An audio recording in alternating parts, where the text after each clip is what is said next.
I'm Lauren Pickett. I'm the marketing specialist at Ortho&C. I am here with Dr. David Ryan, our total joint surgeon. Dr. Ryan, thank you for joining me. Happy to be here. We are going to discuss outpatient total joint surgery today. So I have a few questions for you. Certainly. The first question is, how is outpatient total joint arthroplasty even possible? So this is an emerging phenomenon, and I think it's safe to say that it's gone mainstream at this point. Joint replacement has traditionally been thought of as an inpatient-only procedure. Frequently, orthopedic patients requiring joint replacement have been considered to be sick.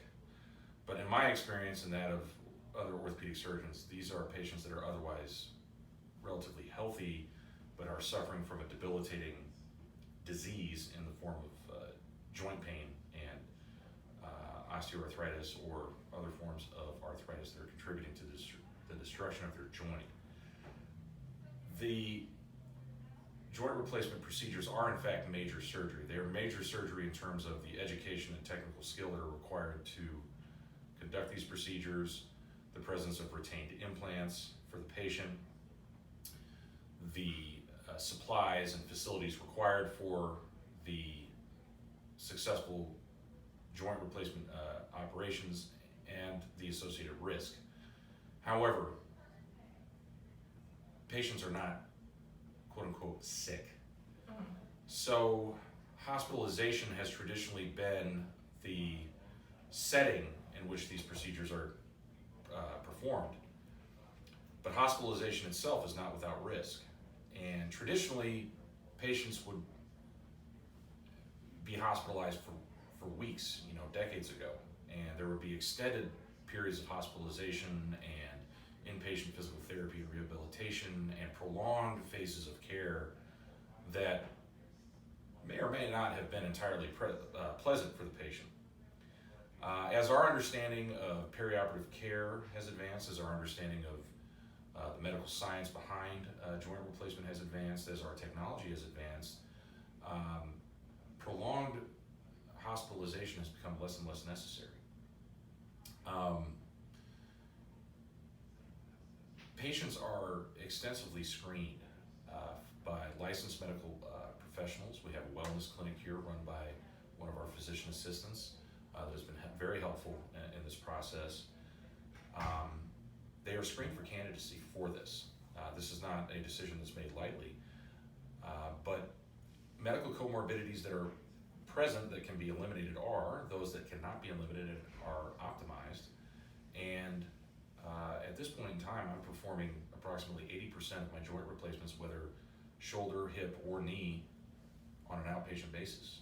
And it has been my experience that most patients are thrilled at the ability to experience their early postoperative recovery at home in their own environment, Right. as opposed to in a hospital. So one thing that I've heard about total joint surgeries is the pain is excruciating after.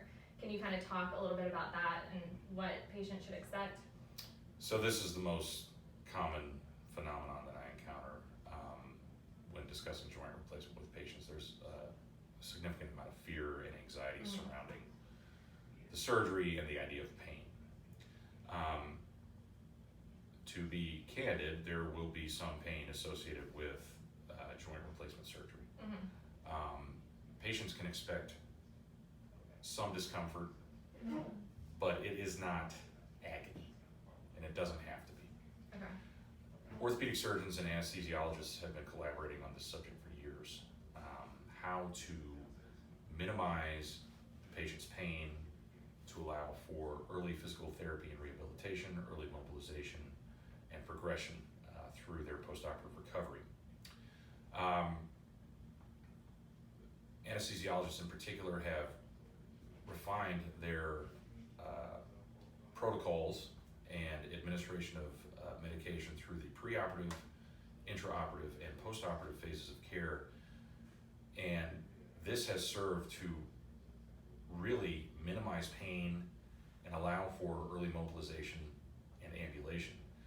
Patients should understand that in the setting of hip and knee replacement, they will be walking the day of the operation. Physical therapy is performed in the postoperative recovery area. Patients need to demonstrate their ability to ambulate and competency on stairs prior to their discharge. If this is not possible, of course, the patient is admitted, but it has been my recent experience that this is not an overwhelming challenge, and patients demonstrate good mobilization with our current pain control protocols. And this allows for relatively rapid recovery and patients to return home. Furthermore, in combination with modern multimodal pain control protocols, minimally invasive surgery is helpful in reducing tissue trauma and associated pain, particularly anterior total hip arthroplasty, which I perform exclusively for hip replacement. Okay, so what about when a patient gets home? How do they know what they can and can't do after surgery? Well, there is an extensive amount of education that goes into the collaborative care with the patient prior to surgery. Our practice in partnership with the surgical facilities at which we operate offer education to patients, often in a classroom setting, to review the most common preoperative, intraoperative, and postoperative scenarios. So by the time patients present for surgery, they have a thorough understanding of what they can expect after the operation. Many times when this subject is broached, the idea of a joint replacement for a patient, many patients often know a family member, a friend, someone in their community or church group that has undergone joint replacement. And that shapes their understanding of the experience.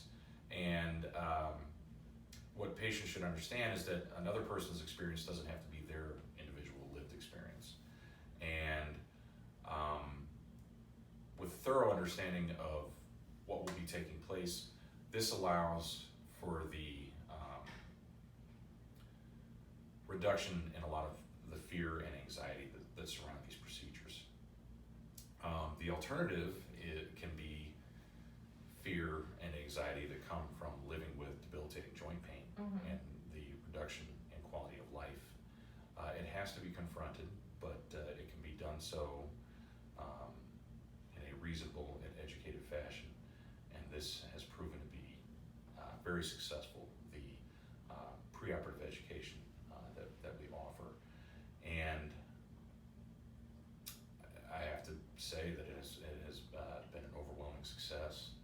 And the whole reason that I got into joint replacement was people that were in situations that their quality of life was suffering. And these procedures can offer a very clear before and after phenomenon for people and really enhance their quality of life. Our physical therapy department offers targeted therapy protocols that will allow for patients to mobilize early and to maximize their level of function after surgery. And I have to say, this has been probably